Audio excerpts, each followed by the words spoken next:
À 7h47, l'interview Vérité d'Europe 1. Thomas, vous recevez ce matin Julien Leclerc. C'est un patron de PME, une entreprise de communication qui emploie 48 personnes. Il vient d'écrire, Julien Leclerc, une lettre au numéro 1 de la CGT. Elle est titrée « Cher Monsieur Martinez, arrêtez d'emmerder les patrons ». Bonjour Julien Leclerc.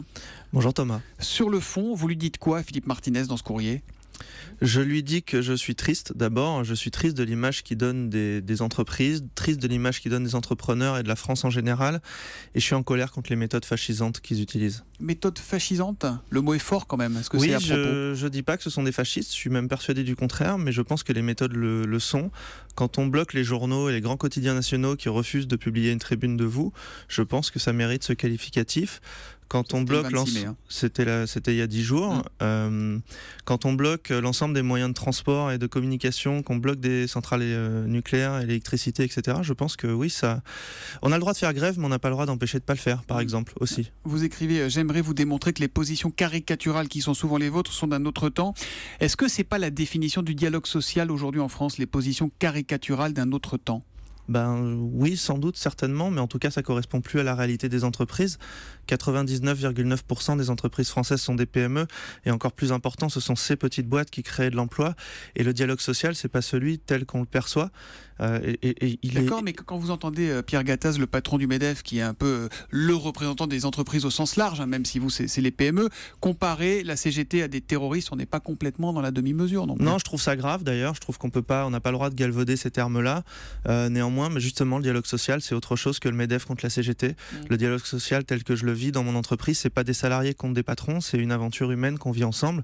Et je crois que c'est l'accord d'entreprise, par exemple, c'est pas quelque chose d'idiot, parce qu'il faut faire confiance aussi aux gens qui y travaillent. C'est ça le fameux article qui pose problème, qui dit que les accords qui seraient trouvés en entreprise seraient plus forts que les accords de branche à l'étage supérieur. Je suis pas un grand et un fervent défenseur de la loi travail. Je pense que c'est même plus tellement le sujet aujourd'hui. Je crois que cette loi créera pas d'emploi, mais en revanche, je comprends pas finalement qu'elle fasse un tollé général, dans la mesure où, par exemple, elle fait la part belle à cet accord d'entreprise, et que je comprends pas, moi, patron de PME, pourquoi des syndicats qui représentent plus personne continueraient à décider seuls des réglementations qui régissent ma vie.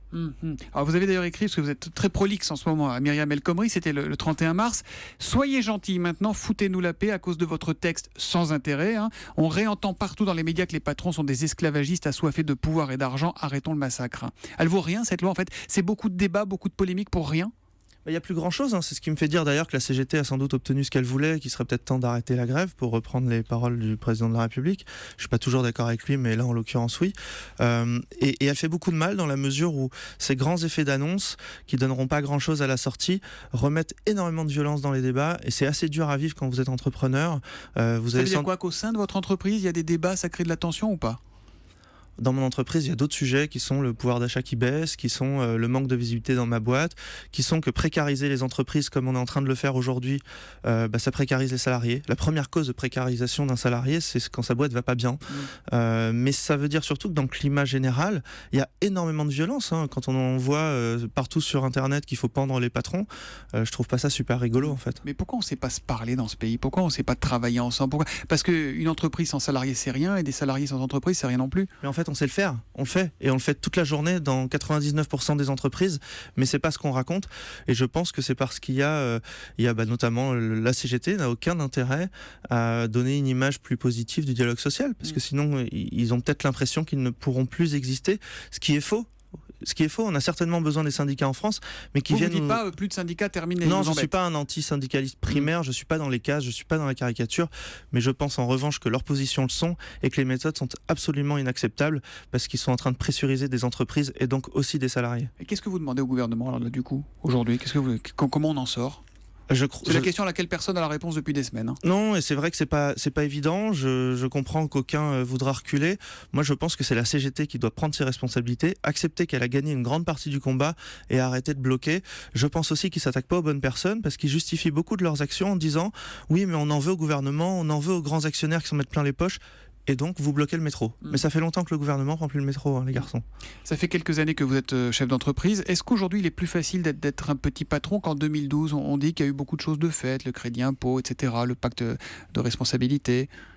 Alors pour ces raisons-là, non. Moi je pense qu'il y a énormément d'aides et qu'on passe encore 90% de nos journées à faire des choses très éloignées des raisons pour lesquelles on a monté nos boîtes et donc pour lesquelles on n'est pas forcément compétent.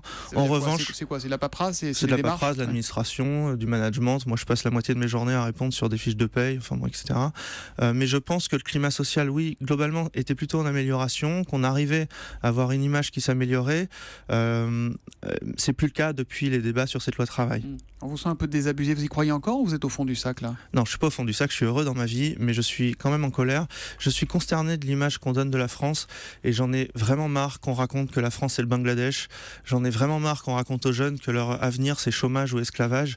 On est dans un beau pays, on est dans un pays qui fourmille d'idées et de créativité. C'est ça que j'aimerais qu'on raconte. Merci Julien Leclerc d'être venu sur Europe 1 ce matin. Ceux qui veulent lire votre prose en intégralité peuvent aller faire un tour sur votre blog salondepatron.fr. Vous avez également sorti chez Fayard cet automne le journal d'un salaud de patron. Merci et bonne journée. Merci à vous.